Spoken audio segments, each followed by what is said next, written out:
Are we on? Are we on? Welcome to Basketball Heads Live. I am your host, Glenn Pooh Harding. And oh boy, we have a very special guest. This basketball head is the son of one of New York City's most legendary head coaches. This basketball head dad began coaching JV basketball at a very high level. See, this is a different time in New York City basketball. This is kind of the beginning of that golden era, right? So when he was coaching JV, man, it's a tough time.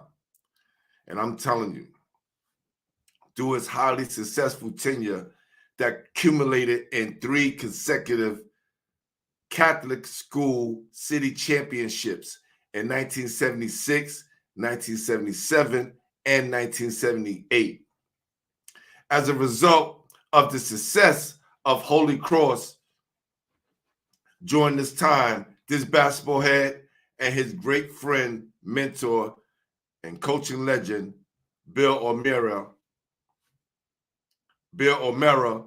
were selected to coach the East USA All-Star in the first ever McDonald's All-American game in 1978 in Washington, D.C. So we talking legendary status right here. Let's continue. After the sudden death of the legend Bill O'Meara in 1979, this basketball head's dad was named varsity basketball coach and manned the bench for more than 17 seasons until 1996. There were many accolades during this time, including multiple Brooklyn Queens championships, a Class B state championship in 1984, multiple National Scholastic Sports Magazine Gold Coach Awards, a 5-time New York Daily News Catholic School Coach of the Year winner, and others. In 1983, he was included as a member of the 12-person McDonald's All-American High School Selection Committee and served as selection member and the East Team's commissioner until 1996. Wow. Man, the accolades. His career culminated in inductions into the Holy Cross Hall of Fame, the Catholic School Hall of Fame, the University of New England Hall of Fame, the New York State Coaches Hall of Fame, as well as mention and consideration with the Naismith Basketball Hall of Fame for his work with McDonald's and high school basketball. So, without further ado, help me welcome to the show the son of this New York City, New York State Holy Cross head coach, rest in peace, Jim Kerr. We have his son, Jim Kerr, joining us. Hope I did you justice, Coach. Let's start the show. Y'all ready?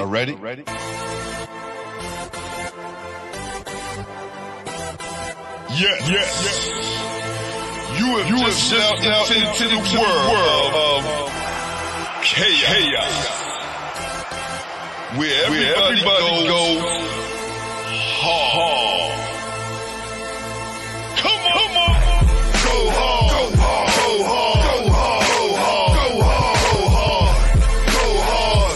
Or go home. Never back down. You gotta hold your own. Go hard. Go hard. Go hard. Go hard. East Coast. Go hard. West Coast. Go hard. Midwest. Go hard. Dirty.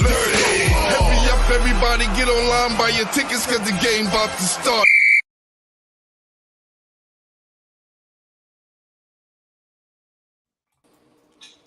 Hey, what's happening, man? Glenn Pooh Harding, how are you, my friend? Oh, man, I'm doing well, Joe. I'm doing well, man. Can't complain, man. I'm so happy to be here, Glenn. And thank you for that great intro. Uh, and you know what? I remember you too. I remember a lot about New York City high school basketball, the Catholic League. If I'm not mistaken, Glenn, weren't you on a team that beat Kenny Anderson in the States? Facts. Yes, indeed. I remember that. And I've seen Kenny here and there, and I don't think he forgot that game either. Nah, none of them do. Ralph James, none of them. They Ralph all bring it James. up. I was talking to my Yeah. coach the other day, and we always joke about that time. He was like, Yeah. listen, I could put out a trivia question to everyone to see if anyone can name the starting five for our team, because there was no big names in our team during that time. All the big name guys at Lincoln kind of passed, Yeah, and then okay. it was left with us guys who kind of soaked up that knowledge that they gave us to lead us to those championship wins. Yeah, you were kind of. I mean, Lincoln. I mean, for people that don't know, and I know that most of what we may talk about here tonight is the Catholic League, but Lincoln is just head and shoulders, right? And what a tradition Lincoln has had, coaches and players. Getting to your trivia question, Bernard Mitchell.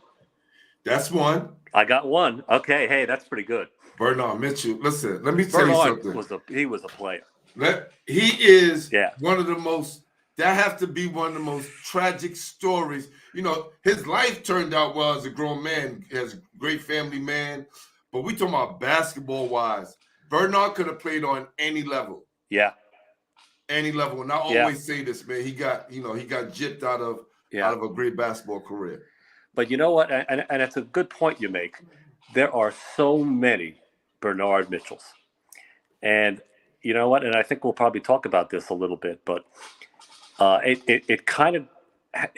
think a reason it happened to a lot of guys in the golden age, as you say. And I think what we're really talking about here is really the late 70s and up to probably the early 90s, maybe 90. Yeah. And it's hard for people. It's hard to describe what it was in those days because the world is so different now. But I mean, there were teams that would have 4, 5, 6 Division I players on them.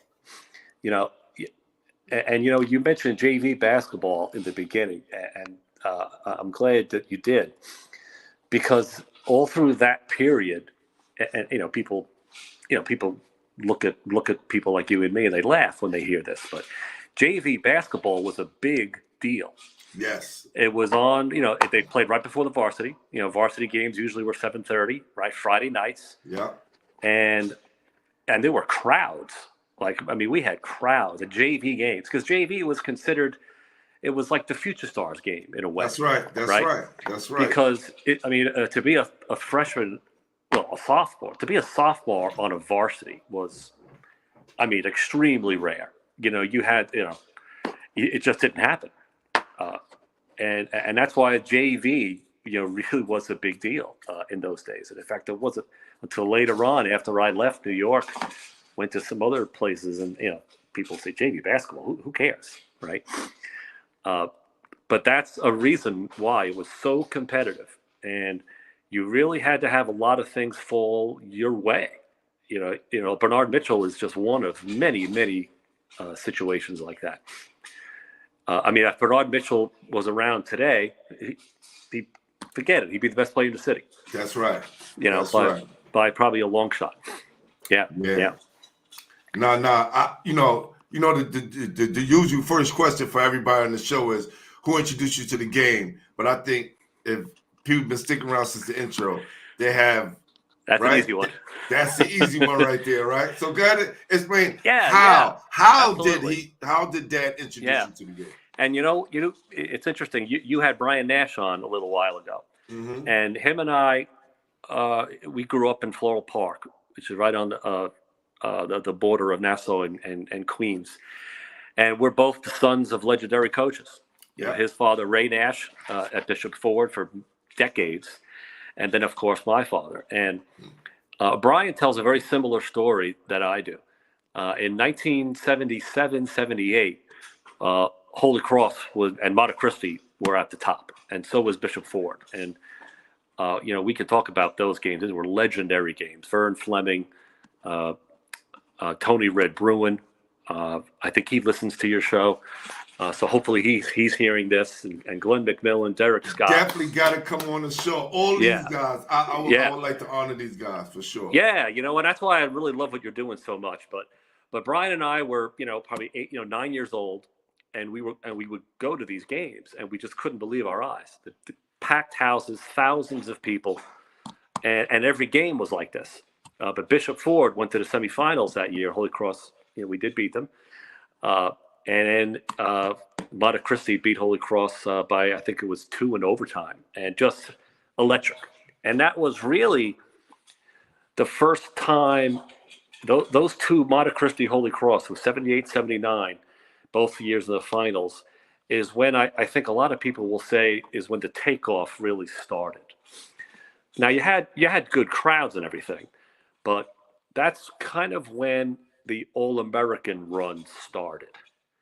And we can talk about that a little bit, but, you remember guys like Tony Red Bruin and probably Sidney Green and Gary Springer, Vern Fleming, Scooter McCrae. People forget about what a great player he was. Oh, yes. And then that kind of, and then it went right into Bill Weddington and Chris Mullen and Eddie Pickney, like around 81 or so. And that was kind of that runway. So that was late 70s years. That's when I think it really started to take off. What was it like, being a youngster? You kind of described the atmosphere, but just how intense were those moments and how jam-packed were those games, during that time? It's something, if you've ever been to any of the Catholic League gyms, the ones that were built, maybe in the 40s, 50s or so, you'll notice that they're big gyms with a lot of seating. This is how I try to describe it to people. Some of the public schools are like this too, but you think about Christ the King and Ford and McClancy and those, and they would hold, a few thousand people. Right. And there's a reason why they made the gyms that big, because they were packed every night. There'd be people outside, there'd be people in the corners, and it's again. We try to describe it to people, and they just can't believe it. And I think a lot of the difference too. If you go to a Thomas Jefferson versus Fort Hamilton game, right? And it'd be packed with people and students. It was the thing to do, before the internet and before the devices and everything. And that's just what people did. The best comparison I think I can make is, how football might be on Friday Night Football, right? In a lot of the small town America, it was very similar to that. And then you also had the press coverage, and Peter Vesey and some of the great New York Daily News in particular. High school basketball would be on the back page of the Daily News and the Post. Bill Travis. Right? Yeah, you talking about, right? Tom Konchalski, the great man. The godfather of New York City basketball, really. And go ahead. I didn't mean to interrupt you. No, because this is great. A great segue to where I wanted to go, because now we don't have that press coverage, right? No. Yeah. So it's like myself, Dave Joint, Hoop Dreams. You got NYC Prospect, and a few others that's on social media that kind of keep people abreast of what's going on. Yeah. On a high school level, and it's such a different paradigm than when we grew up. Yeah, and I think a lot of that, like today's sort of press, it's really around prospect ranking, and that's kind of really what mostly they're interested in. But Bill Travers used to come in, and I remember this vividly after games in the room in the back office after the games, and Jack Kerr and my dad and the referees, and literally, I'm going to have to name drop, right? That's just the way this thing is, right? So good, yeah. I remember, and even Dean Smith being back there, because in those days, Kenny Smith was being recruited, And Bill Travers would come in and interview, and he actually like got to know you. They were personal interviews, right? And about the game. And hey, coach, what was going through your mind during this timeout? And those articles came out like that in the papers. And it's just a different era. And some of the best stories you'll ever hear were back in those coaches' rooms. Yeah. After the games, I could talk about this particular area for a while, and you probably remember this too. But one of the things that I think a lot of people don't realize about the New York City high school basketball is the story of the referees. We had the best basketball referees anywhere in America. And those guys would use our league to take their next step into Division I college or the NBA. I see so many NBA referees on TV over the years. Oh, that guy was in our league. That guy was in our league. That guy was in our league. Or he did he was in the PSAL. And they would do a New York City Catholic League game on Friday and do a PSAL game on Saturday, right? And that was all part of that camaraderie. And everybody was kind of going through this era together. It was great. And I'm glad that I came up around that time, right? Because you were what, 86? Is that what you were? Yes. Well, 86. I came in 83. We won in 86. All right. Yes. Okay. Right? So I got to see. I came in 84, finished in 88. Right. So we were. Yeah, I know you and I think we scrimmaged you guys a couple times. So I'm pretty sure you and I played against each other. Probably most definitely. Yeah. But that gave me a sense of how to approach the game now, right? When I'm interviewing the young guys, or I'm interviewing the coaches after the game, or I'm doing a small write-up on my Instagram page to kind of give people an insight on the activities in the game without them being there. And so without being around and seeing that, there's no way I could kind of relate to what's needs to be done now, right? Because you see a need that needs to be met. That's a good point. All of those great guys and women who came before us, we kind of saw what it took to be great. So not only did I give highlights to the players, coaches, programs, also highlight the referees. Yeah. I'm like the only guy who puts up referees on the page just because they're part of the game. I noticed a lot of times they get a bad rep, or they don't call the calls that the people want, and they usually end up being the bad guys. So you got to definitely highlight, the referees. Very much. No, you do, and I'm glad that you do. One of the things that we talk about, right, when we try to reminisce or again, you compare it to what it is like today, right? And this is where it gets into my dad a little bit, but my dad was only really just one cog in this incredible wheel, right? And I think what made the Catholic League great, and of course the good public school programs, it always goes back to the coaches. Yes. It really does. And people don't realize how many of I mean, people know about Bobby Crimmins and Pete Gillen and Jim Bolzano and the Van Gundys, Lou Carnesecca, Rick Pitino, Jimmy Larinaga. I mean, it goes on and on and on, right? That they all started in this league, and a lot of them learned from just. I mean, Malloy, for example, in probably 70 years, they've had 3 coaches, right? Lou Carnesecca, some guy named Jack Curran, and all legendary, right? Yeah, right. And I mean, Holy Cross in a similar maybe 60 years had 3 coaches. Wow. Bill O'Mara, my father, and Paul Galvari, and Ray Nash at Ford, Howie Rupert at St. Peter's, and you don't want to forget about St. Francis Prep. I mean, Chick Keegan, who goes way back, and Tim Leary. Tim Leary was there 39 years or some number like that. Jimmy Gatto, right? was at Monte Cristi and St. John's Prep for decades. Don Kent at McClancy, Gary DeCesar, and Tom Murray at Cardinal Hayes. I mean, and some of these guys have won 600-700 games. I think you know Lou DeMello and Mo Hicks at Rice, right? Yeah. Brendan Malone, Lou Piccola at Savarian, and such a when you played in that league, it was there was a certain level of discipline, right?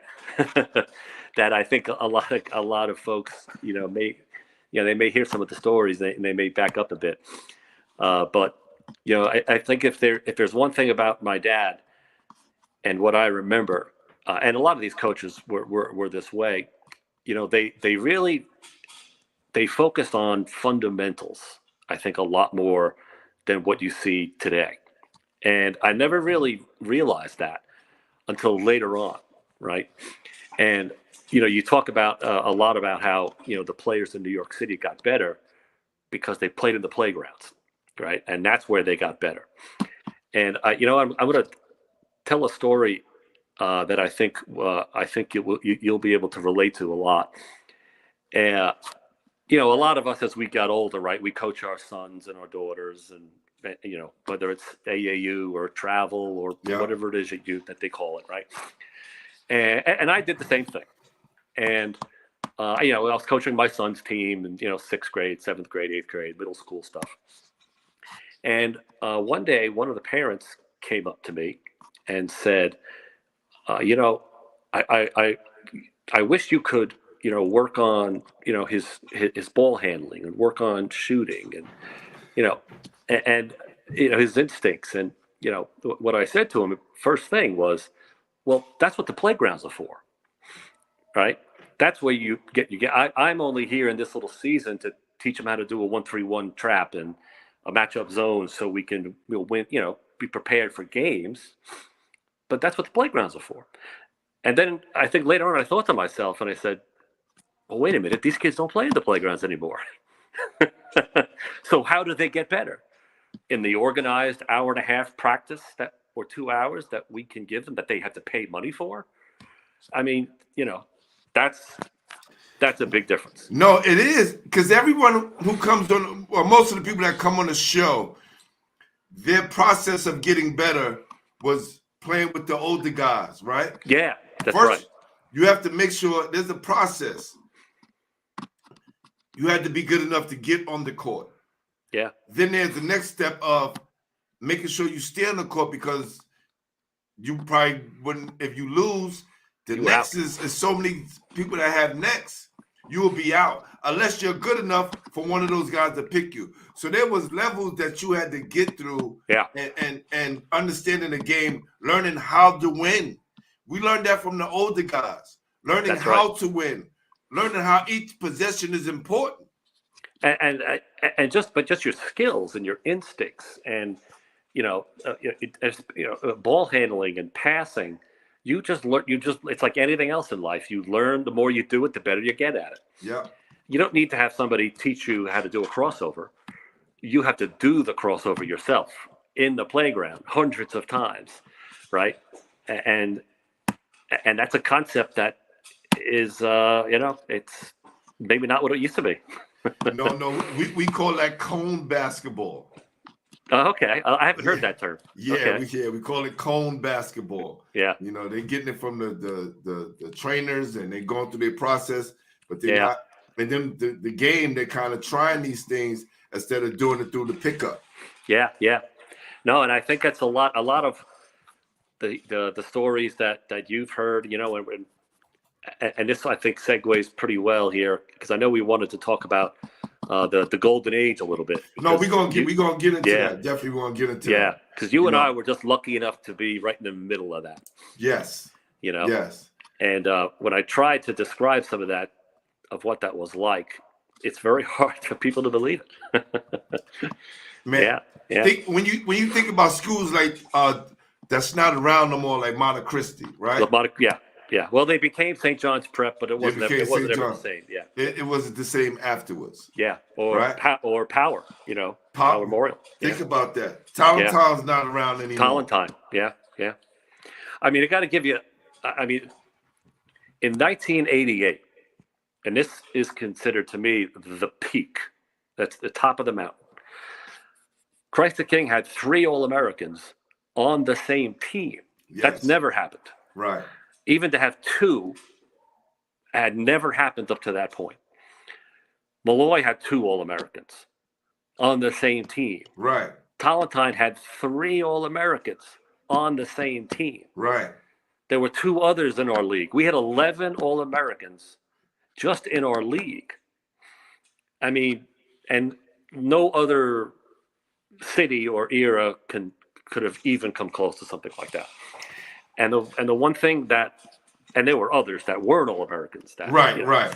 You know, we could go on that list, but In 1990, we had the most out of any other state. We had 5 in one game. Yeah, that's right. In 5, and that was actually in the one game. Yes, that's right. Yeah, Because 88, 89, those kids were either sophomores, juniors, or seniors. Yeah.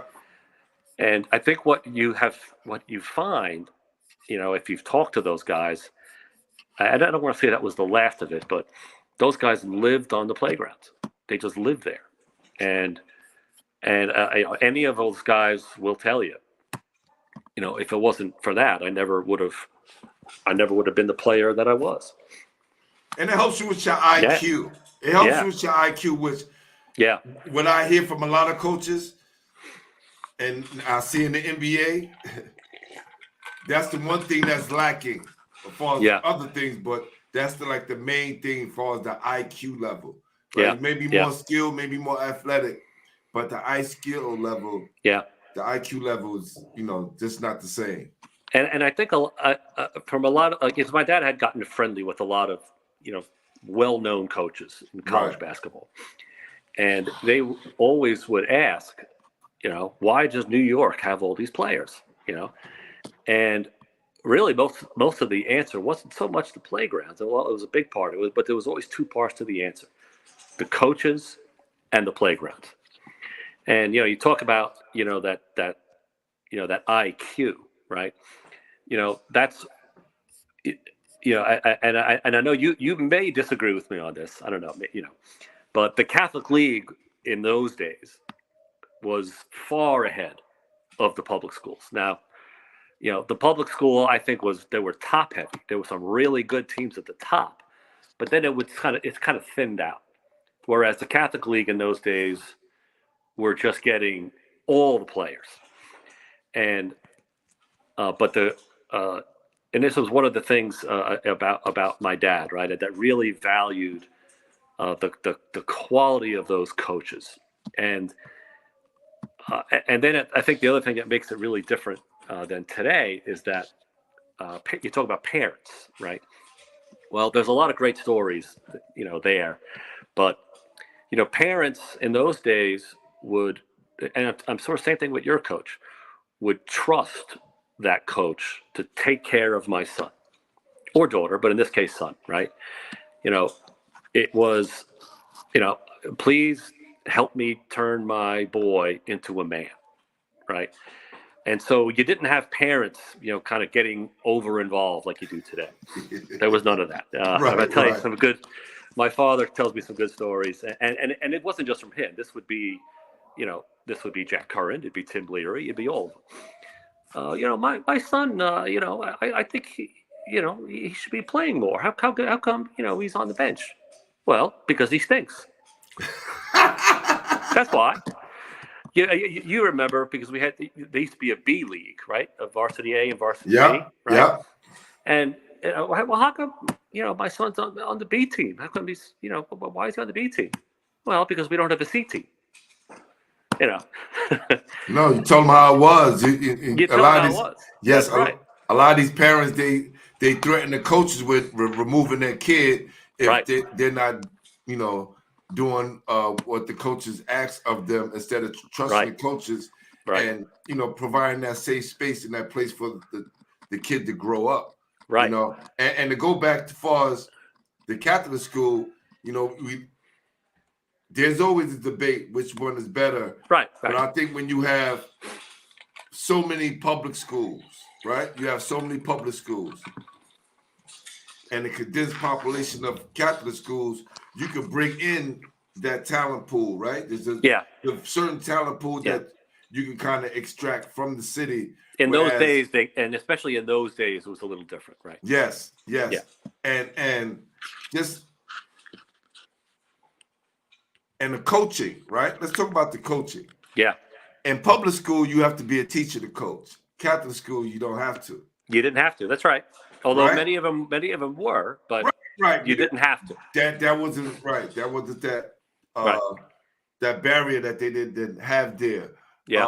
And I always felt too, even now, compared to yesteryear, those coaches who was very important, they didn't have very much money.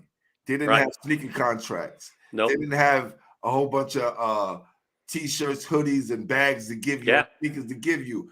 They just had their knowledge that they can, bestow upon you, and hopefully you'll gravitate towards what they teach you to make you a better player. You're right. That all started in like the early '80s, when the ramp really started taking off, right? And then those guys went to the Big East, and the Big East became huge.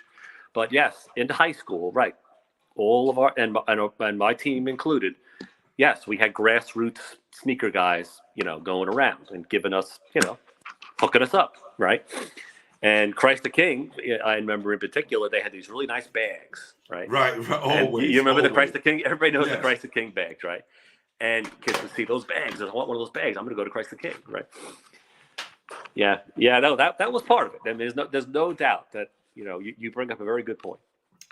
Now, I just want to touch on this, right? Because once your dad kind of took over after he won those 3 city championships in JV, right? And then his mentor passes away, and he gets passed the torch to take over varsity.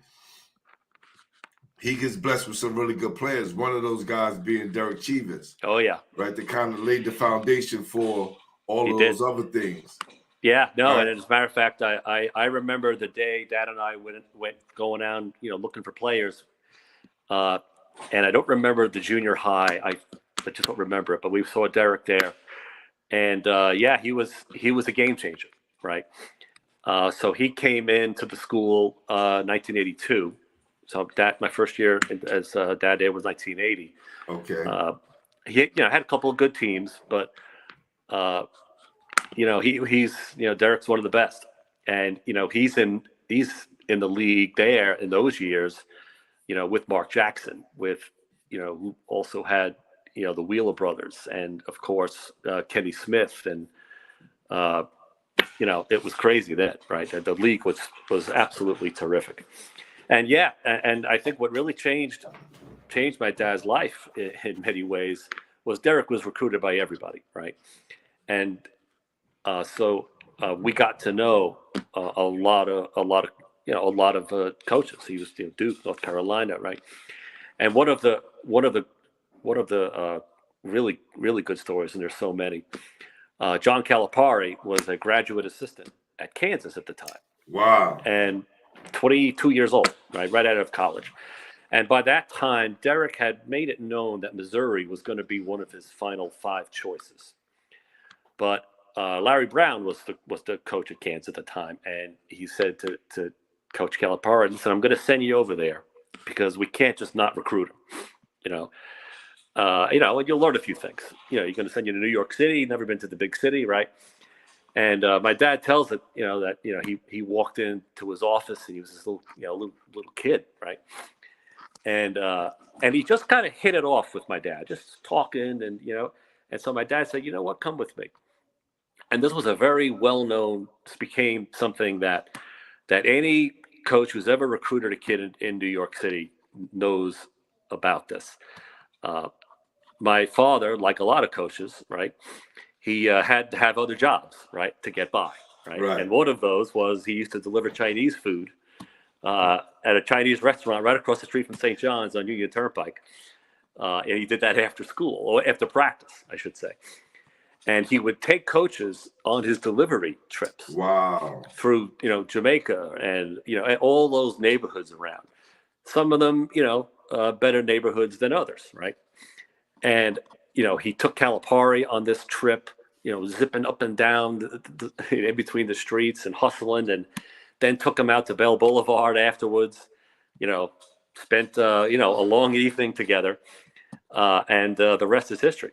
And that, as a matter of fact, when I told Norm Stewart that I was going to be on here, who's the folks who don't know Norm Stewart, he's the longtime coach at the University of Missouri. He was Derek's, college coach, and I'm still friendly with him. And he has a very similar story when he first showed up, to recruit Derek. He had never been to New York before, which is interesting. The East Coast was very far away from everybody else in those days, right. especially in terms of basketball.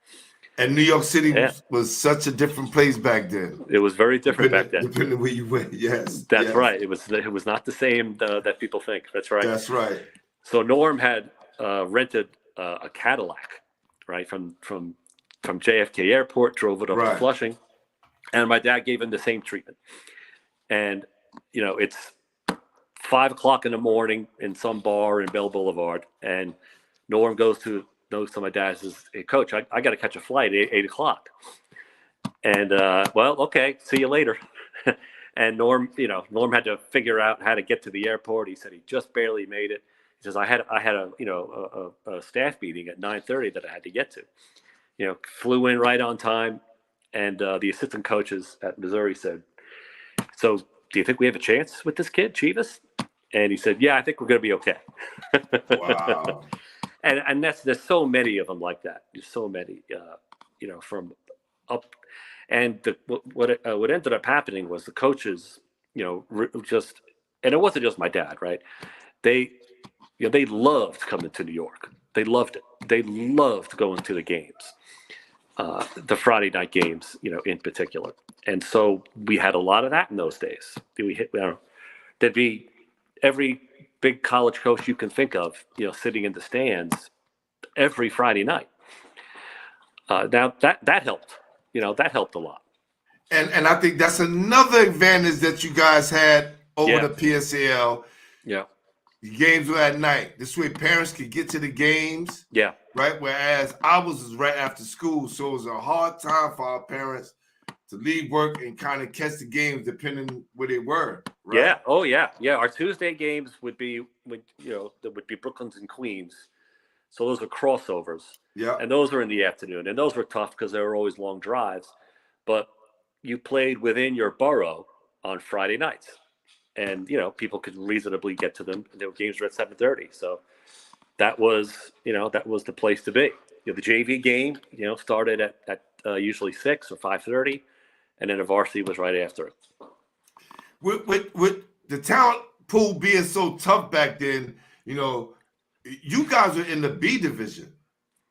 No, how did that like what was the difference between that compared to now? Well, we were never in the B division. Okay, so in those days, the very first time that they tried that breaking up the division was 1984. Gotcha. But it wasn't two divisions then. What they did, and it was Holy Cross didn't belong in that, and that was a mistake, right? We rolled everybody in that thing. Yeah, definitely. If you look at the scores, yes. Yeah, I mean, it beat everybody by 30 points, right? And they just didn't have it done right in those days.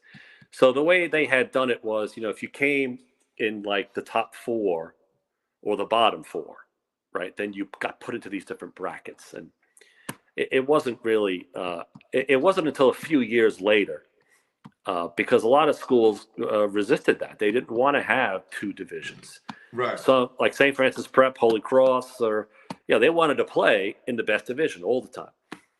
And this affected football too, right? So it was very similar to what you hear about today, right? In changing conferences. Right. And some of the schools wanted to play in a lesser division, and that one eventually won out. And so it's what you have today. You have the AA and the A. And then I think there's even the small school. And so that really didn't come into play until about 86 or so, I would say, is when they finally, or maybe 87, when they finally started, actually would have been later than that, actually. I think it wasn't until after what had happened was after the 88 to 90 period, when the 11 All-Americans, the teams that were maybe at the bottom, whether it was the Nazareth of the world or whomever it might be, that's when they sort of, I think, said enough. Let's do the two divisions, and that's kind of when that really started. Okay. And it was good that they did that. Really, I mean, in the end, it was actually a very good decision because you had some really well-deserving coaches like Don Kent, like Tim Leary, who won championships because of that, and they deserve that. They deserve that. Who were some of the teams that were the standout teams on the Catholic school side back then when you was coming up? All of them. There weren't any bad ones. But Holy Cross and Prep, we were the bottom two teams in Queens. But when we would play the public schools, Jackson, who was terrific back then, or Cardoza, or we would beat them by 30. I mean, it was Really? never a contest. Y'all would beat Boo Harvey and them by 30. Yes, Jackson, we destroyed them. Wow. Destroyed them. It was Boo Harvey was a junior, I think. They even had a young David Edwards. The great Sweet Pea wasn't there yet. I think he came the following year.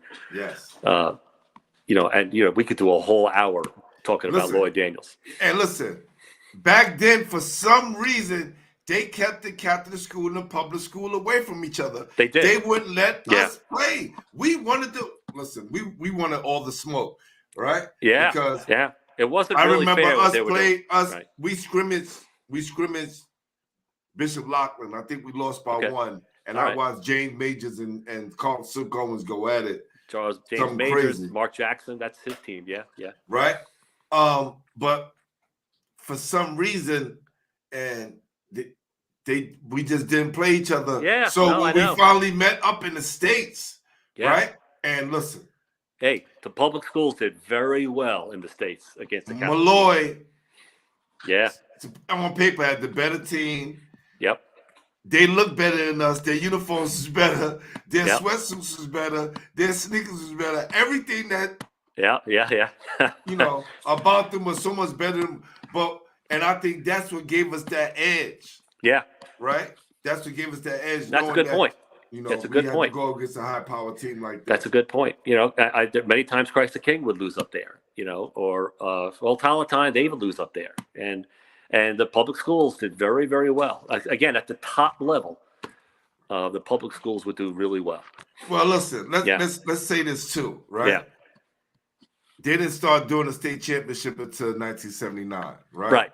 And they didn't do All Americans until 78, right? So that was around that time. So think about all the public school talent that from the Boys Highs to the Clintons, that Jeffersons, to all those schools that was doing well back then. Yep. Didn't get recognized till later on. Yeah. That's definitely true. You miss out on all of those schools and all of those runs, and then in 79 it kicks in, and then that's when you see the Catholic school taking off. Well, I know in terms of state championships, right? Rice has 6. Christ the King has like 8. Malloy has and this is going all the way back, right? That's like 7. Holy Cross has 3, right? And then there's Lincoln right there at 5, right? And Mount Vernon. So Lincoln and Mount Vernon, they have every bit the history. Mount Vernon I think has 8, and we have 5. Yeah, they have. Mount Vernon has 8, right? Yeah, exactly. I had Coach Semino on the other night, and we talked about. Oh, really? Yeah, you got to check out that interview. Great conversation with Coach Semino. Oh, good. Okay, good. Yeah. We talked about the whole legacy of Mount Vernon and the part that they played in New York basketball as well. Yeah. Well, Scooter McCrae is. And Rodney, right? Scooter and Rodney, right? And both of them. Yeah, both the McCrae brothers. I mean, they probably, you could say, maybe the best players they ever had. Yeah. So I'm at Holy Cross watching the Battle of the Boulevards against St. Francis, right? Prep. And I called Derek. I'm like, yo, Chief, Yeah. guess where I'm at? I'm on FaceTime and I saw him at Holy Cross. He's like, yo, Pooh, what you doing there? It's I awesome, said, yo, yeah. brother, I'm watching the game with St. Francis Prep. And he couldn't believe I was going, yo. Yeah. He said, yo, I know we killed him. I said, yo, D, nah. Y'all got, right? The tides has turned. Right? Yeah, Holy Cross has seen better days. And St. Francis Prep is kind of at the top of the league now, which is kind of unusual. I mean, if you really go back, I mean, not to take anything away. I mean, just giving the history of it. Right. Yes. I mean, St. Francis Prep they would, like, nobody ever blew them out. I mean, even in the Kenny Anderson years, they would lose by 3, by 5, right? They were always, and that's why Tim Leary, and they were so well coached. When you were going to play St. Francis Prep, you were in for a battle, a physical battle and a mental battle. They may not have had the best talent, but boy, you could not sleep on that game. And a lot of people did. A lot of people would sleep on it, a school like St. Francis Prep. Well, I gave Coach Jimmy Lynch Coach of the Year for both PSL and Captain of the School League. Yeah. He won the overall Coach of the Year, and then I gave him those honors because his team is very well coached. He didn't have the biggest team. Yeah. He didn't have the most talented team. Boy, but do those guys compete? He's like a Tim Leary disciple. Yeah. Yes. He is. From what, and I can't say I watched him, right? But from the people I've heard, he's doing a great job. Yeah, it's great. So okay. Was your dad selected to the McDonald's All-American committee before Derek became McDonald's All-American? Yeah. Well, here's how that story goes. It was that year, right? Okay. And here's the real story. Okay. So that game that year was in Las Vegas. And at that time, UNLV and Jerry Tarkanian, right, were near the top of college basketball, right? You still there, Coach? Yeah, I'm here. Sorry. Okay. Yeah, go ahead. Uh-huh. And like I said, my dad was someone who liked to have a good time, right? And one night, because everybody's there, right? All the coaches are there, and him and Coach Tarkanian just really hit it off. And Jerry Tarkanian, had a lot of influence in those days, right? And they're out late at night in Vegas, right? And what happens in Vegas stays in Vegas, right? And at the end of the night, that my dad would say to me, Jerry said to him, "You know what, Jim? I got to get you on this McDonald All-American Selection Committee because there's no way we're not doing this every year without you." Wow. And they had come off all the city championships that they had won. They were having a lot of success, and that's how it started. And and it goes back a little bit, right? Because in the '78, when it first started, they coached the East team in what was the very first one. And then there was a subsequent one at the Spectrum in Philadelphia.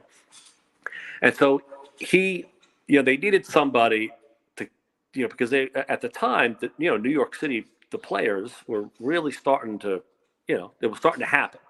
In '77, you had Albert King, who was the National Player of the Year, correct? You had Albert King, and they didn't want to, the guy who founded, his name is Tom Gio, I think. He started the whole thing. This is kind of his brainchild, like in '75 or '76, trying to get it all going. And in those days there was no internet. It was, it's all word of mouth. So he had to have somebody in New York, right? Because you had Bernard King, right? Albert King, and then the McRae brothers that we just talked about. They were the first. They were the first McDonald All-Americans from New York. And then Sidney Green from Jefferson, right? And then you had Tony Red Bruin and Vern Fleming, both from Monte Cristi, on the same team. And so now you're going, and then Matt Doherty from Long Island. So you remember him, who played in North Carolina, was played with Michael Jordan. And so you had all these players, right? And there was a lot more behind it. Then came Wennington and Mullen, and then I think when those guys went to St. John's, again, New York and then they had that success. You have And Pearl then, Washington. and then you had Pearl Yeah. Washington at Mhm. Syracuse and Ed Pinckney at Villanova. Yeah. And that's when the whole thing, and Kenny Smith, right? Yeah. Who was terrific, right? Don't forget Ernie Myers on Talentine. He was another great player. Yeah. Great player. And those guys, then the Big East exploded in 85, and then it just went nuts, right? 86, 87, 88. You can't, not only did you have Pearl and Kenny, but then after that you had Derek and Ed Davender, right? Rod Strickland, Shelton Jones, even though he was out on Long Island, they were good. They were good players. Now I had Rod Strickland on the show, and we talked about him rocking Rod Strickland, man. Yeah. Not making the McDonald's All-American game. Yeah, he did not. He said he missed the last session of 5-star. Now we just talk about the connecting dots, right? Let's talk about the connecting dots. Yeah, because Strickland is a good story. Right? Well, the path you have to take to get there, right? Because people just think it's just basketball, not knowing that there's politics involved and in certain places you have to be and show up at to make sure that you get that call. Yeah. And so Derek was like, that's crazy because I didn't go to 5-star. I was like, Derek, your situation was different. Yeah. Right? Yeah. But, and even think about it. We talk about Mashburn. He wasn't a McDonald's All-American. I was just going to bring this up. I saw an article with the gentleman, the founder, I think Dave Geog, but he said the 3 biggest snubs, somebody interviewed him about, hey, who were the guys that got snubbed, right, over the years? I said there's 3 big ones. Glenn Rice, Jamal Mashburn, and Rod Strickland. Yes. And they go, Rod Strickland, who's that, right? Because, this was a recent interview. Right. And Rod Strickland might have been the number 1, right? Now, there's the McDonald All-Americans, right? They wanted to put sort of it wasn't just your basketball. You had to have decent grades. You can't be failing out of school or, get in trouble and those kinds of things, right? And I think if I remember, Rod got into a little bit of something in his senior year that I think maybe people didn't like. Jamal Mashburn was a little different. I think, and I remember this differently, or you may remember it differently, but he was a bit of a late bloomer, I think. But he was Jamal Mashburn, right? And he was Mr. Basketball from New York State. And and there had to be something there, like you said before. Maybe he didn't know the right person or whatever. That was also a very competitive situation too. And these, they didn't want to put 3, 4, 5 New York kids on the All-American team. They did in 1990. They did. When Jamal got snubbed, right? It were 5 guys. There were 5, and it's like, oh my God, 6? Could you 7? Because you probably could have done 7. You could. I mean, Richie Ashmead was another one. Yes. Richie Ashmead was every bit as good as those guys. I remember a game Richie Ashmead scored 40 against Christ the King and beat them by himself. And they had Jamal Faulkner and Khalid Reeves and I think he had like 30, right? But he ended up going to UConn. But I think in Jamal Mashburn's case, there was just so many guys, right? And they had to cut off somebody. But Rod Strickland, no excuse. Oh no, no excuse. That was crazy to me, and I had to get to the bottom of that, man. Yeah. Some way, somehow. Yeah. No, it is funny, it is funny. We talk about All Americans. I think a lot of people don't realize too. It's been a lot in New York City. I think it's like 31 from the Catholic League, 15 from the Public League, and this one. Well, this is good. You like this because you're a Lincoln guy, right? So I think the way, I think I'm right on this. Christ the King has had 5. Malloy has had 4. Talentine's had 4. Rice has had 4. Holy Cross had 3. St. Raymond's had 3. And there's 1 public school in there. Lincoln, 4. Yeah. Lincoln had 4 All-Americans. Yeah. And a lot of guys in between who were pretty good too. Yes. Tiny had the fortune enough to have 3 of them. Yeah. And again, that's only since 1978. So there were, we know there's guys before that, but that's pretty good company. Yeah. And Holy Cross had 3. Holy Cross had, Derek Chivas, Willie Dersh, who you might remember, 96. That's I want to talk about first, and then we're gonna get to my guy Landisberg. And then Sylvan Landisberg. Yeah. Who's gonna be on the show soon. We just have to work it good. Out. Oh, good, good. So let's start at Willie Dersh. Yeah. And the kind of play he was and the impact that he had at Holy Cross. Well, I remember Mike Krzyzewski came in to see him, and I happened to be standing there, and I just think he is the best high school player I've seen in a long time. He would fit right in at Duke. And that said a lot, right? That said a lot. Dean's, North Carolina, Virginia at the time, Joe Jones was the coach there. He was a heck of a high school player, and he was a little different. He was 6'6". As a matter of fact, Willie, I know this is funny, but because I still am in touch with Willie, and he lives in Garden City, as a matter of fact, now. And he broke all my records in CYO, all my scoring records. He broke every one of them. And so we joke about that once in a while. But he was also a very good baseball player, too. But Willie was just, mature beyond his years, right? He was already like, a guy who was like mentally just 5 years ahead of everybody else. Wow. And, great passer. But I think what ended up, when he went to Virginia, he struggled a bit. What he didn't really have was that quick Division I release that you needed to have at that level. But regardless, he was also just a great, great kid. Anybody would hire him in a second, and he's been very, very successful on Wall Street. He's got kids right now, and they're starting to come up, and I hear some of them are pretty good players. So you'll probably be hearing a Dersh name pretty soon, from what I understand. But he's doing great. He's doing great. Cool. That's another guy definitely need to get on here.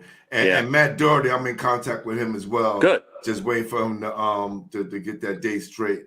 Now That's you figure Willie goes to Virginia and it doesn't work out, and then Sil go to does the same thing. Yeah. Went to the same place. I know. Right.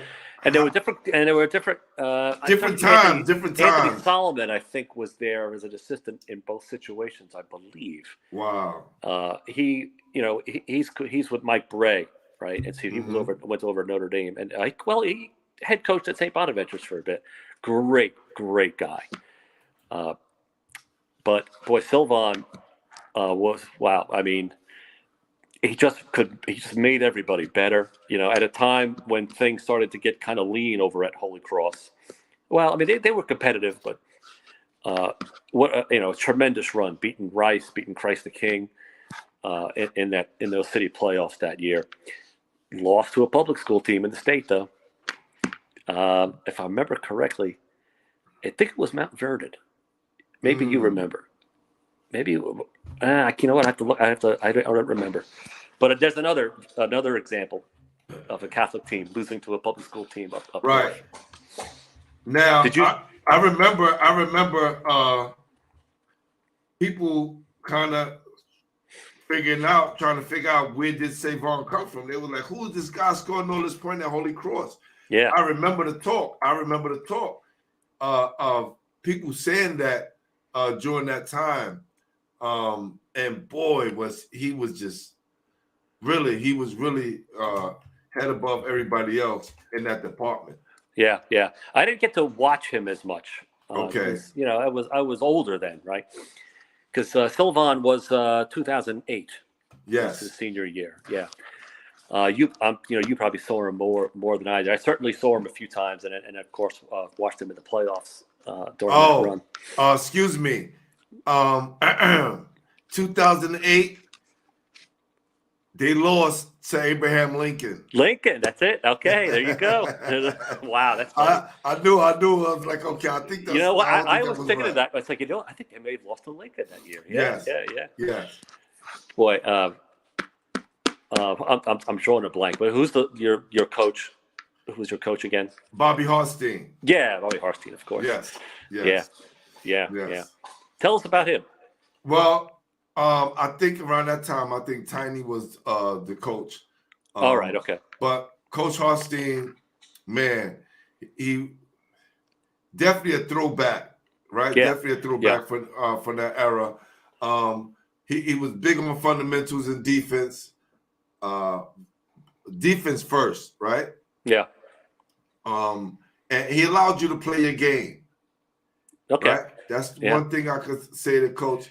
He allowed you to play your game as long it was within his structure and what he was trying to, do for the team. Yeah, that sounds very familiar. My dad would do the same thing, except he didn't let just anybody play their game. You had to be Derek Chivas or Willie Dersh or, Listen, I was fortunate enough.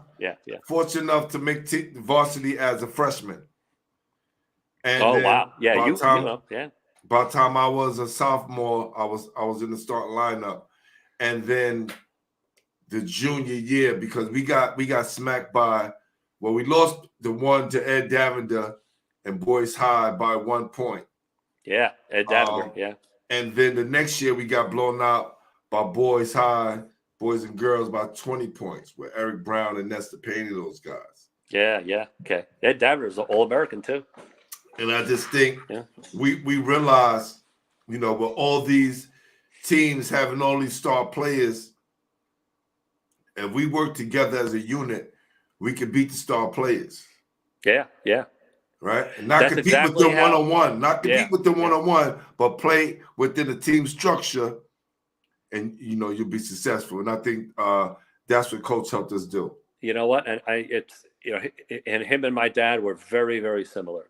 Same thing, Yes, you're playing against 3 All-Americans, but you play, within your means in a certain structure, and that structure was just not something that a lot of players, could adapt to. There were a lot of great players in the playgrounds, but it was a whole nother thing to play in the high school league, and especially if you're going to play in the Catholic League during that time with those kind of coaches. I mean, Jack Kerr didn't mess around. Oh, no. Very disciplined.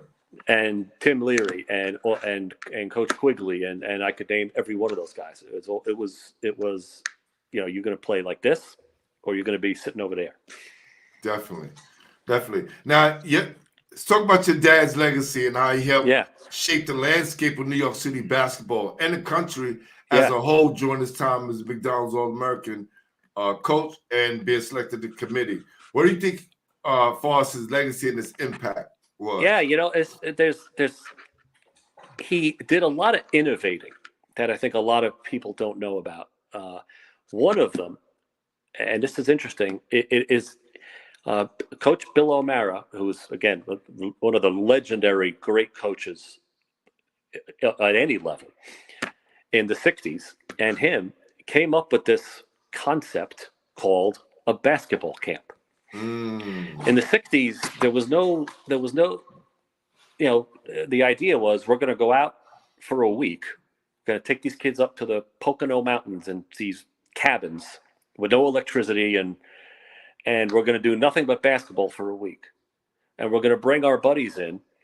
And in those days, the buddies were Hubie Brown, Stan Van Gundy, Rick Pitino, guys like that, Jim Valvano, who were young startup coaches. And they'll do some lectures. And after we put the kids to bed at 11 o'clock, we'll just hang out and drink beers and just have a great time. Oh, sign me up. And other coaches started to see. They came up with this thing called, we'll do drills in the morning. And somebody said, let's call it stations, right?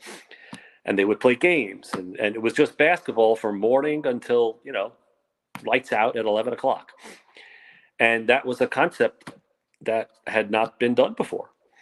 And as more and more people saw it, hey, I got to do this. I got to do this camp thing.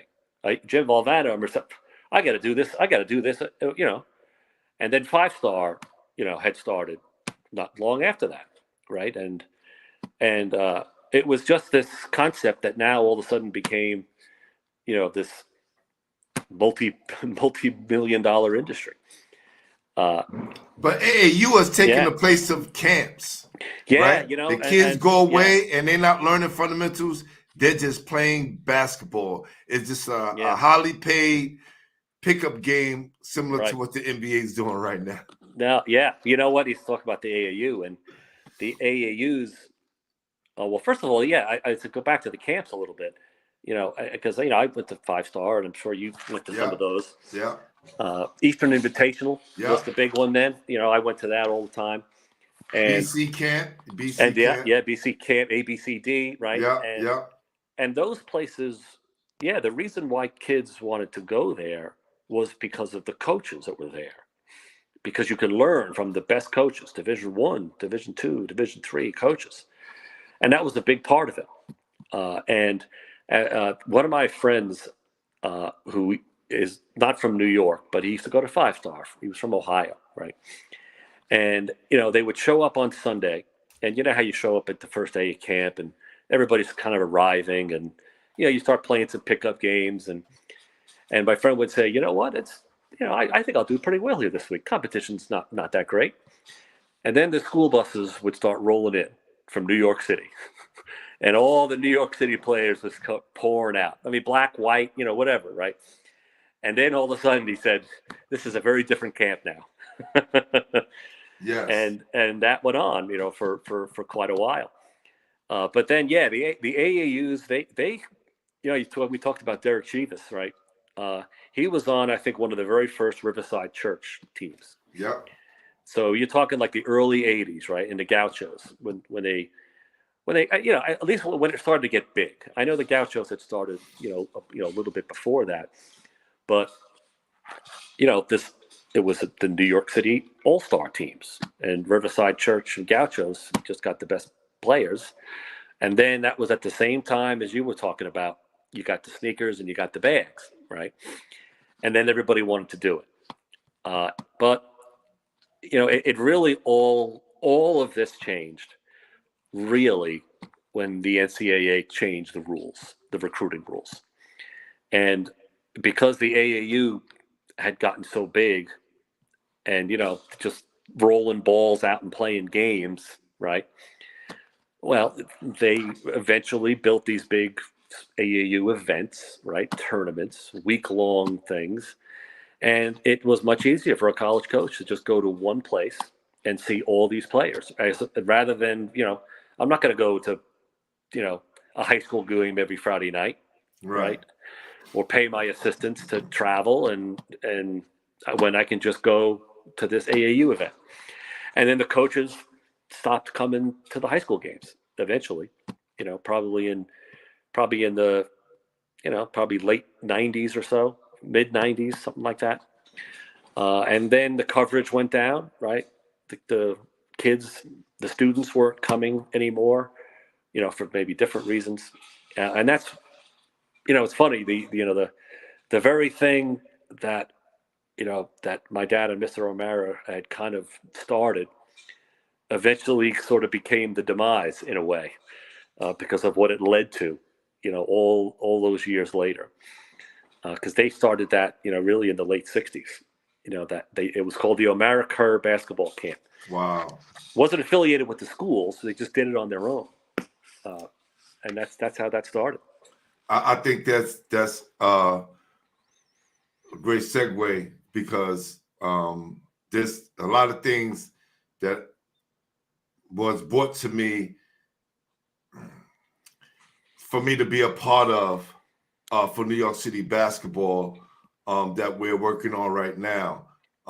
As far as the crowds at the games and how New York City basketball has been revered so much in the past, I think is definitely coming back. The last 2 years has been incredible, especially this year. Yeah, I think I've noticed that been incredible. Yeah. You had coaches coming out. I've seen Calipari at a few games. Boeheim or the assistant coaches. Yeah, the assistants. You need the assistants there. Yeah. Red Autry's and all these guys. They're coming back to the city to get our players. And you have a few. You had I know who's that? Ian Jackson. He's going North Carolina. Then you got Elijah Moore. Yeah. He's going to Syracuse. You got another 7-footer. He's AJ, from New York. yeah, the big kid. Yeah. I've heard Yeah, about he him. played in Jersey, but he's from New York City. Will Patterson going to Syracuse. You know, you got Boogie Flan, who's Oh yeah, I've heard of him too. Yeah, best player in New York right now. He's getting recruited by everyone. So, and we got other guys, you know, going to Ross Strickland picked up 3 Brooklyn guys that's going to LIU. So there's, you know, it's still guys and girls going Division I on different ranges still to this day. It's just that we just got to find our place again. Yeah. So we just not depending so much on AAU where our kids would leave so early. And then you have the prep schools too. Yeah, that's another factor, you know. And then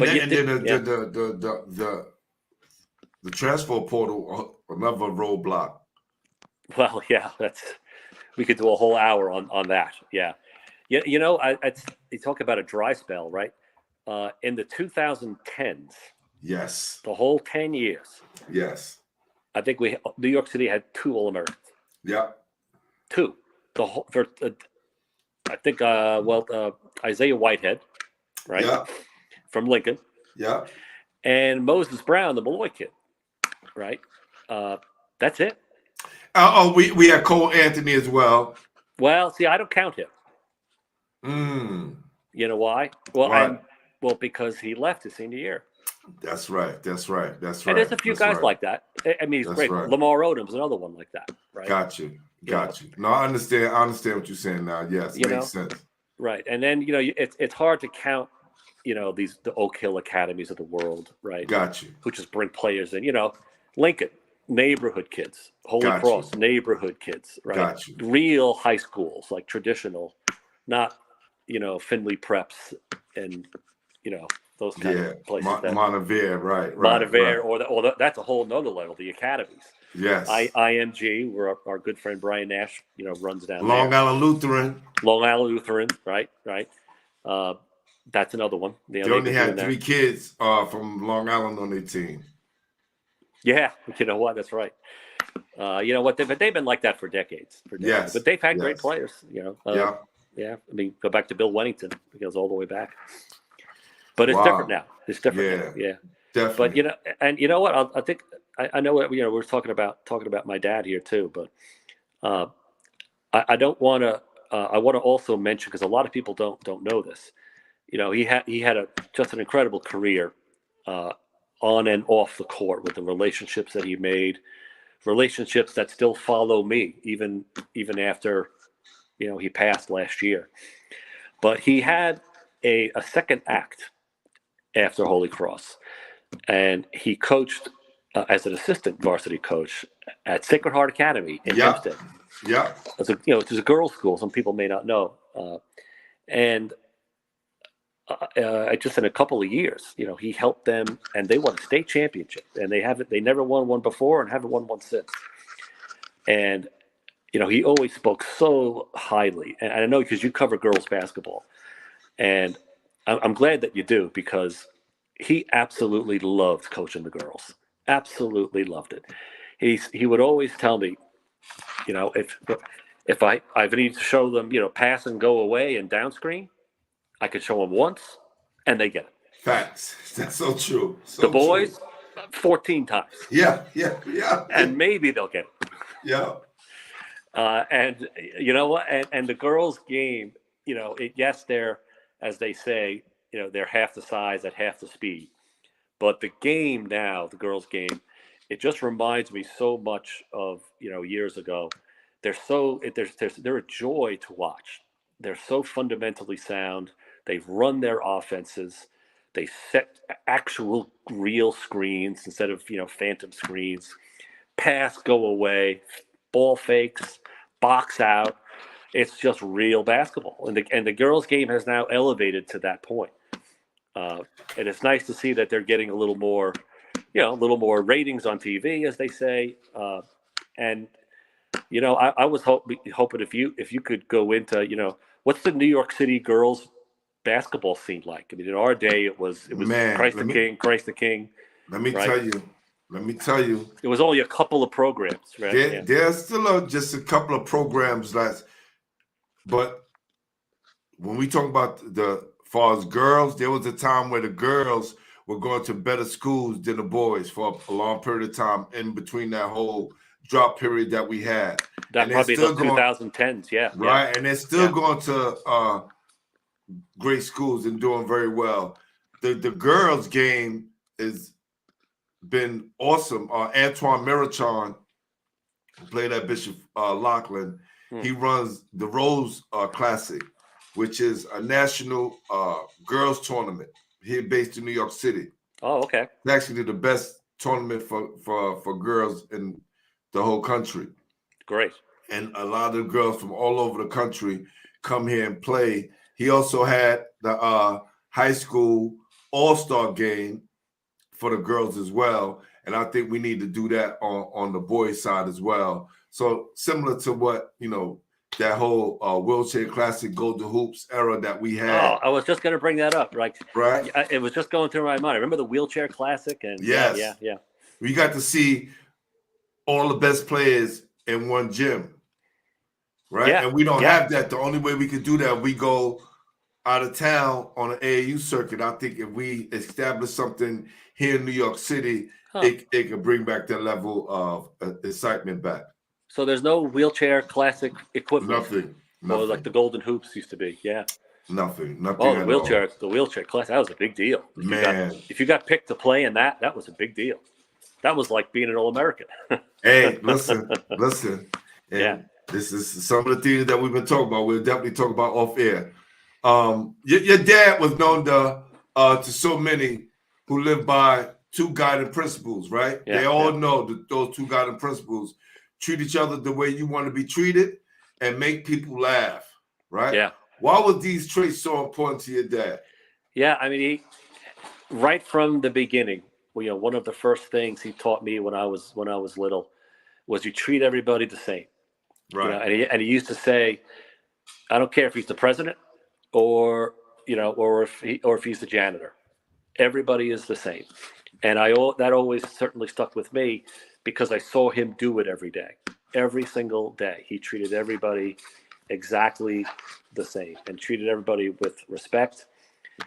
And, you say this about those coaches in those days, right? They were, a little bit of a throwback. Jack Curran, on the court, they looked like the meanest guys you ever wanted to cross. Right. Jack Curran would, never take his starters out, right? The only time he ever took a starter out was, do you remember the days when Kenny Anderson, his freshman year, he wouldn't play the first quarter? Oh man. We loved that. We was like, all right, we're going to jump on in that first quarter. You got to jump on it right there. That's right. They had a senior guard, Tracy, I think it was. And he played it. That played in front of He Kenny, played for the first. He's a senior. Right. But people view Jack as running up the score all the time because he would never take his starters out.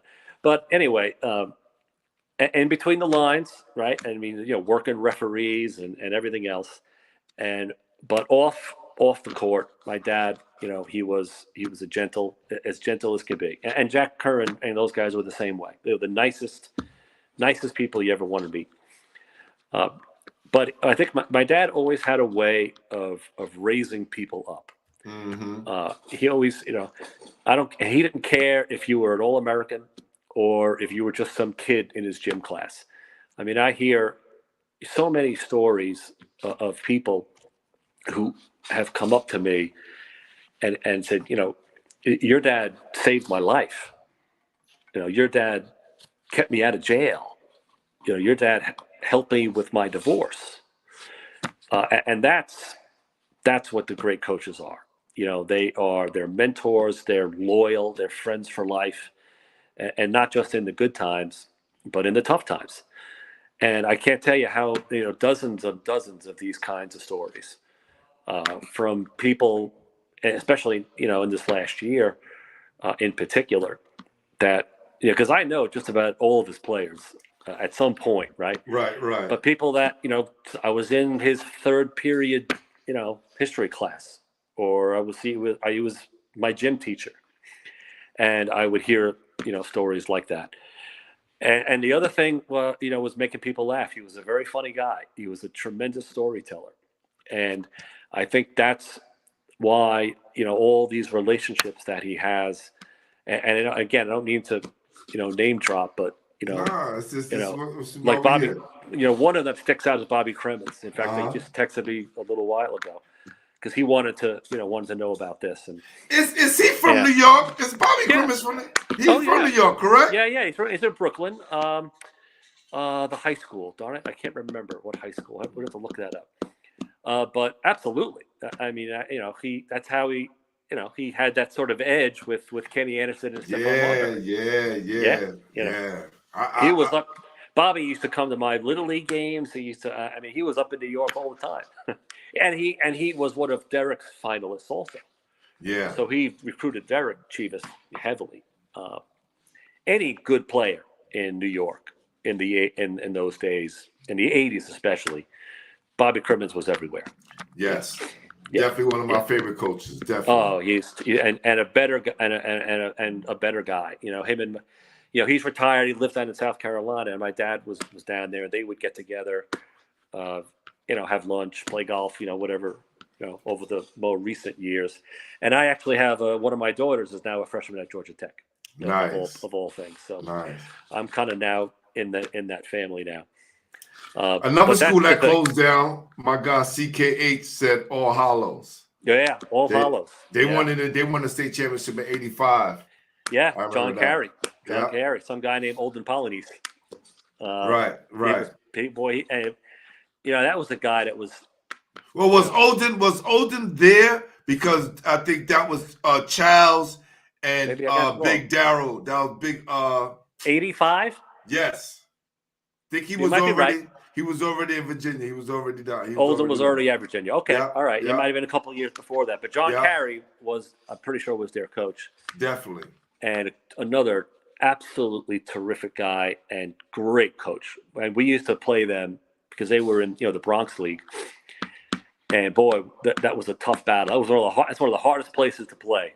Was in that old gym. He said Crimmins was there too. At All Hallows? Yeah, that's what he said. Yes. Okay. That's right.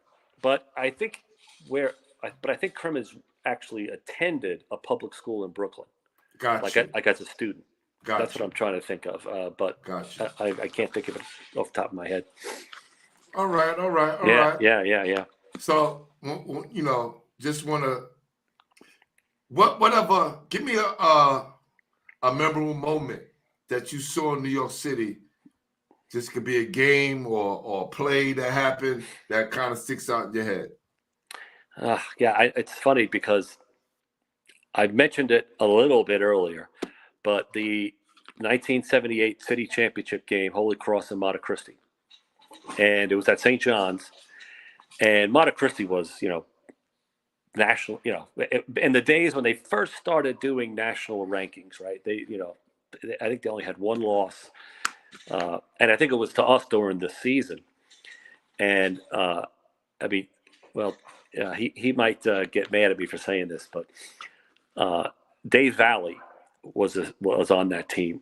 Dave Valley, for those of you who don't know, played 15 years for the Seattle Mariners. So he ended up, he was a first-round draft pick, but he was also a good basketball player. And we lost the game in overtime. And they give the trophies out after the game. Right. And the runner-ups even got trophies. And I remember he took his trophy and he smashed it on the chair, and it smashed into a million pieces. Wow. But that was it, and the reason it sticks out at me is because of that passion, right? And because the place was packed with people, right? And the intensity of it, and how big that game was at that time. So that played a factor, right? I was like 9 years old, and it might be an unusual thing to say, but that really stuck with me forever. It really did. It really did. And, that was because that's just how big New York City basketball was. That's what it kind of represented in those days. You did not want to lose. You did not want to lose. No, that was a very, very hard thing to deal with. Yeah. And then you had to see it in the paper the next day. And you had to see it in the paper the next day. That's right. Running between the Yankees and the Rangers, probably, or something. That's right. Because it was right. It was that prominent. Yeah. Yeah, for sure. All Hallows definitely still open. Yeah, All Hallows is still open. Yeah. Oh, all right. Okay. Good. Yeah. I thought they were. Yeah. They still open. My bad. Yeah. No, it's good. I mean, Stepanak is good now, right? Oh, Stepanak is really good. Mount St. Michael's is good. I understand. Mount St. Michael's, they're not as they're competitive, but they're not one of the top schools. Yeah. You got Christ the King, still Cardinal Hayes, Stepanak, Iona Prep, St. Francis Prep. And Malloy's going to have a great team. They have 2 freshmen that wind up going to be All-Americans by the time they're seniors. Oh, really? Okay. Yeah. Okay. They're very good. They're back to bringing in players. Okay. Yeah, definitely. Yeah, it's nice. It's nice to see. It is. I mean, I like I said, it was sort of up and then it's gone down, but I think you're right. I mean, it's definitely starting to come back a little bit. Yeah. Well, we got to that moment where we're going to get into our top five. All right. Top five. Okay. All right. Oh, I think I'm going to like this. Yeah. I think you're going to like it as well. Top 5 players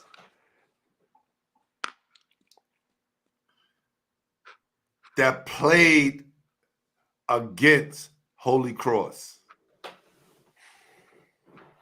Okay. Mark Jackson was. I remember, him having big games against us, so Mark Jackson's in that top 5. He is. This is a good one. I like this one. I think people don't realize how good Vern Fleming was. Vern Fleming was unbelievable. We played against a guy named Michael Jordan and actually beat him into high school tournament. Really? Yeah. I know a couple of guys who will see this and give a little cheer. Is that first of all? I want to go back. Is anybody in contact with Vern Fleming? I understand he doesn't do any interviews. Maybe ask Tony Bruin. Well, we're gonna get him on, and then we're gonna make that connection. He's still very close with Derek Chivas, I think. Gotcha. Yeah, that might be a good thing to do. Yeah. I think people. Again, Kenny Smith was lightning. He, and I do also remember Lamar Odom very well. Lamar Odom, people don't realize how good he was. And number 1, I remember when hold on, that would is that 4? You said Mark, Kenny. Yeah. You said Michael Jordan. Yeah. You said Lamar Odom. Because I'm saving the best for last. Okay, I think you have one more. All right. Okay. All right. When I first saw him play, I just, I had never seen anything like it. He was like Magic Johnson, 6'8", run up and down, pass the ball. That was what was so amazing about it. And that's Lloyd Daniels. People don't realize how good this guy was. He was such a unique player, right? Now, I didn't go running up and down the playground with him, but I understand he's doing really well. And we used to play them, because they were Andrew Jackson was right down the street, and my dad was very good friends with Coach Grammy. And I just remember watching him, and just a whole nother level. Yeah, he's one of the 3 guys that kind of gave me the business throughout my whole career. Lloyd definitely special, man. Lloyd definitely special. Yeah. One of the reasons why I started this show, because a part of Lamar Odom seeing him on a hip hop show, and they not really talk about, it was on Drink Champs, and they didn't really talk about basketball, right? Okay. So it was the epiphany just came to me. It was like, wow, New York City basketball needs a place where they can tell their story, without the nonsense. Yeah. You know what I'm saying? Yeah. No, it's great what you're doing. I'm, hey, push that like button, subscribe, push that like button, subscribe.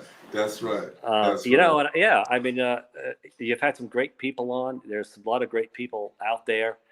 There was, and I think a lot of them are telling the story of, how they're now coaching their kids, right? Or maybe they're coaching, their local AAU team.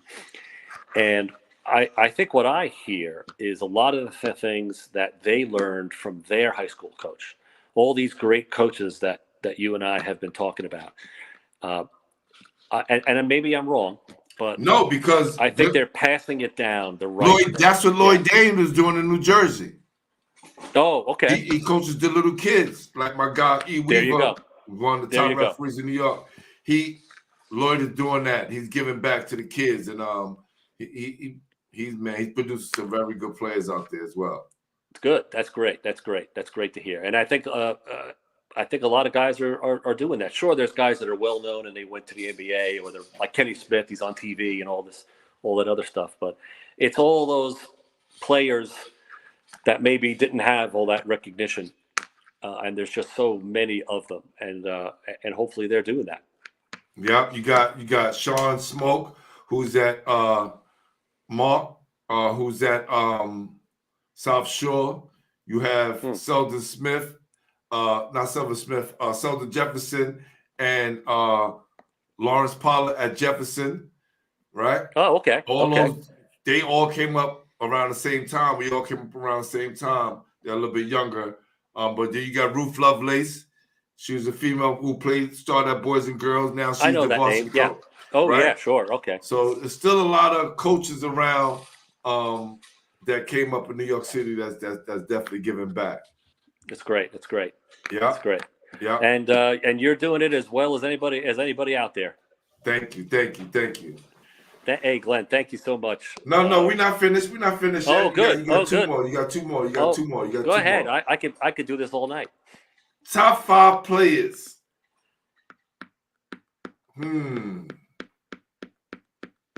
Top 5 that you played against? In the Catholic school division. No, yours that I saw or ever.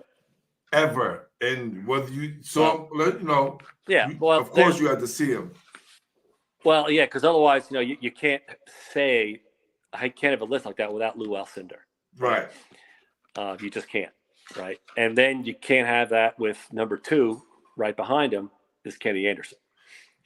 I mean, I don't think people realize how he really just transformed the whole landscape as well, right? I mean, a freshman on the varsity? Are you kidding? I mean, nobody ever did that. Sophomore on the varsity would be rare, right? So that's 2. You mentioned Jamal Mashburn. Boy, was he good. Very good. He was unbelievable. But Chris Mullen to me is just, and even in high school, he had graduated right before I went. So but I remember seeing plenty of him. But hey, I'm a big Derek Chivas fan. He did things on the court that I just, you just don't see, right? Yeah. I'm going to save a good one here, but I remember really being enamored how effective Pearl Washington was. Yes, he was flashy, right? But he was such an effective player for his size. Now I know he didn't really have the outside shot, but didn't need it, right? But hold on, that's a whole different, because Pearl's a public school guy. We still on Catholic school. Oh, all right. So okay, how do you... the Catholic school. Now I'm gonna come back to that because I just had a debate with a friend of mine about Pearl Washington. So last Catholic school guy. Yeah. Boy, there's so many. You got one more.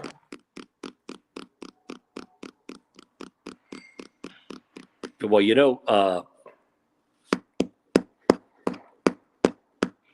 I'm going to go Olden Polonies. He was a dominant player. He was dominant. He was dominant. In high school, he was like a man playing with boys. He was a dominant player. Now, again, I'm going back a little bit. No, I'm sure, like the Moses Brown kid I hear, Omar Cook, and but Moses Brown wasn't Olden Polonies. Moses got good later on. Right, exactly. And he wasn't dominant. He was the dominant. Javon Pinkston, Javon Pinkston was like that. Oh, he was. He was like a big physical dominant player. Yes. But Olden Polonies was pretty darn good. Yes. He was pretty darn good. Now, and then you have to have Kenny Smith. I mean, Kenny Smith, was another guy who just he just came along at that right time, right? 1982 with Pearl, him and Pearl together. All right, so who you gonna take off? Because you only get 5. All right, so I'm gonna go with Derek. I'm gonna go with Kenny. Uh-huh. I'm gonna go with Olden Polonies. Uh-huh. Who else did I say? Kenny Anderson. Kenny Anderson and the captain. And then you have to have the captain. That's right. You have to have the captain.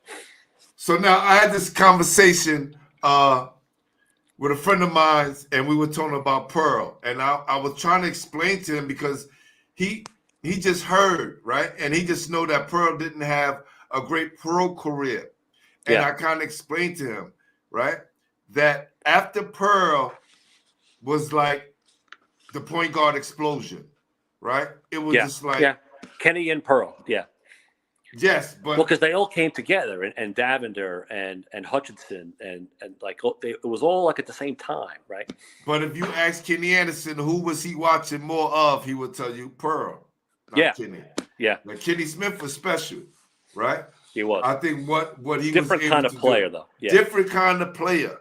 Speed, right? Right, and he had the jump shot. What actually, Pearl was the prototypical New York City playground player. Absolutely. Right, that kind of made it happen in high school, his last 2 years of high school, and then helped transform the Big East. Now, what I was explaining to my friend was when we talk about impact, right? Impact for your impact on the culture. And we talk about New York City. I'm not talking about all over the country. His impact in California may be a little different than what it is here in New York City and what we saw up close and personal.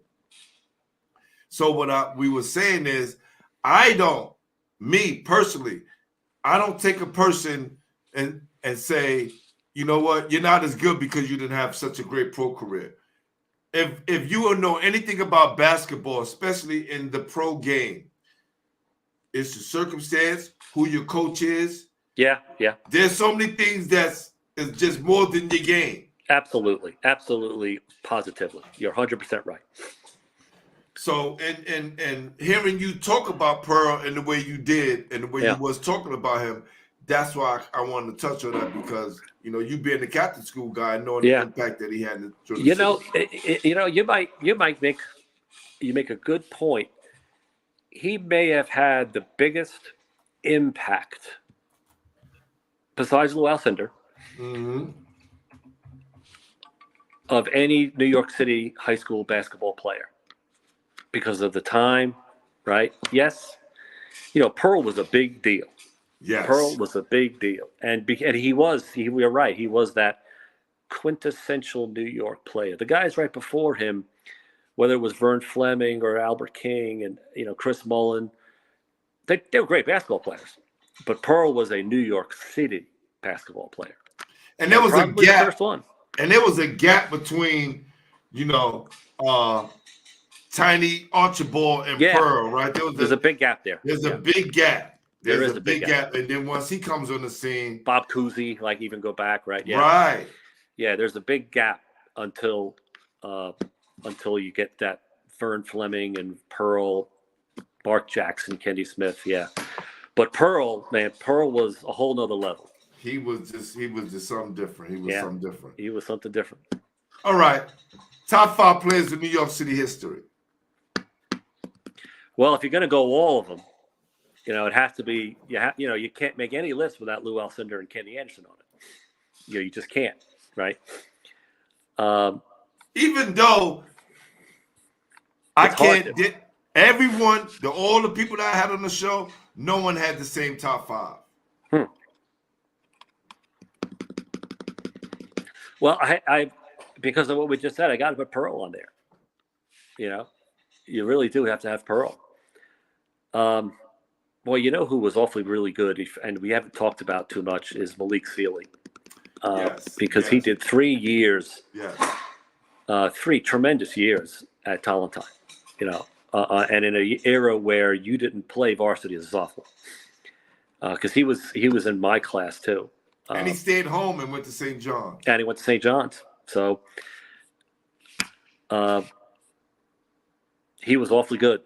He was awfully good. I really he was just smooth and solid. Yes. Right? Not necessarily fundamentally sound, but solid. Stephon Marbury is very hard to keep off that list. Woo. He's very hard to keep him off the list. Yes. And who had a really good high school career and later on too was another public school kid. I'm sorry. Kemba Walker. Kemba Walker at Rice. He was awfully good. Let's see. That's 4. I need one more. Mm-hmm.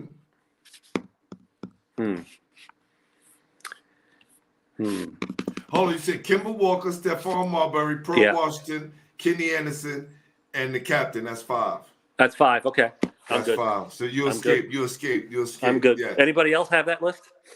No, not that same list. No one has said the same 5 people. Who's your top 5? Mine's vary, right? Vary. I have Pearl Washington. Yeah. I have Lloyd Daniels. Yeah. I should have put I Lloyd have back. Connie Hawkins. Yeah, I mean, I never saw him play, so it's hard for me to, Just the lore and all the things lore, that I read absolutely. about him. I mean, Lou Alcindor, I never saw Lou Alcindor in high school, but I saw him in the NBA. But yeah, you have to. Okay, no, I have a sneaker on my team, Rolando Blackman. Oh yeah. For this simple fact, because he was the second team All-City player who made it to Kansas State, became Kansas State Player of the Year. I mean, the Player of the Year in that conference and Defensive Player of the Year, was an Olympian and also a 3-time All-Star, NBA All-Star. He was a 3-and-D before that term came about. No one does that. Right. Not second team All-City. No, they don't do that. You're right. Anthony Mason was like that too. Yes. Anthony Mason made himself a player later on. There you go. Yeah. And Stephon Marbury. Yeah, Stephon was something else. He was something else. And I don't count New Jersey, even though there's a lot of good St. Anthony's and St. Benedict players. I get that. This is the home of New York City basketball, including Long Island and upstate. So, and the unfair thing that I think we go through as far as being from New York City is that everybody compare their state to our city, not realizing that we have players in Long Island and upstate as well. Yeah. No, you're right. Yeah, you can't forget about but upstate, and then you got Christian Laettner, you got all these great players, Elton Brand, and if you really wanted to expand it out to New York, it's not fair. It's not fair, no, because Christian Laettner didn't play in our league. You can't compare it. But you can't compare another city that has No. as much, right? You got to talk about the whole state, because a lot of these players from other states, they don't come from the same city. Especially in those days. Definitely not. Yeah. Well, listen, man, I'm glad that we got a chance for you to come on the show. Definitely won't be the last time. We definitely got to chop it up some more. Let's stay in contact, and let's when you come back to New York, if you ever get a chance, let's grab a bite to eat or something. Absolutely. Oh yeah, there's a lot of I mean, I'm up there more than enough. Yeah, definitely. Sounds good. My dad would love you, Coach. He would just absolutely love to be on this show, and just loves what you're doing. So a shout out to Dad. A shout out to all the old school guys like Donnie Kent and all the great coaches. I mean, so many of them, Paul Gilvari, and I mean Ray Nash, on and on and on and on. And I'm glad that again, thank you so much for doing what you're doing. Now, I'm definitely going to tell my coach, Coach Harstein, about this, and I'm going to send him the show. Yeah, because I know it's there are going a to lot mean of a lot to him. Yes, Yeah, yes. yeah, that's yes. great. Well, listen, I'm glad I was able to have you on and for us to honor your dad in this way. He definitely deserves it. And just keep doing what you're doing, man. Keep New York City alive wherever you at all the time. You got it, brother. Thank you. All yes. right. Yes. Man. That's what we talked about, right? The whole New York City legacy. No matter where you at, no matter where you are in this country, you never forget the legacy of New York City basketball. Coach Jim Kerr, may you rest in peace. And thank you. Thank you for all the things you've done for New York City and what you did for the country on the basketball side, for high school basketball, what you did for the boys and girls side. You're never going to be forgotten. Thank you to your son for keeping your legacy alive. And that's what it's about, baby. New York City basketball at its best. And I am your host, Glenn Pooh Harding. And you've been watching Basketball Heads Live, the official home for New York City basketball. And as we always say around this time, peace.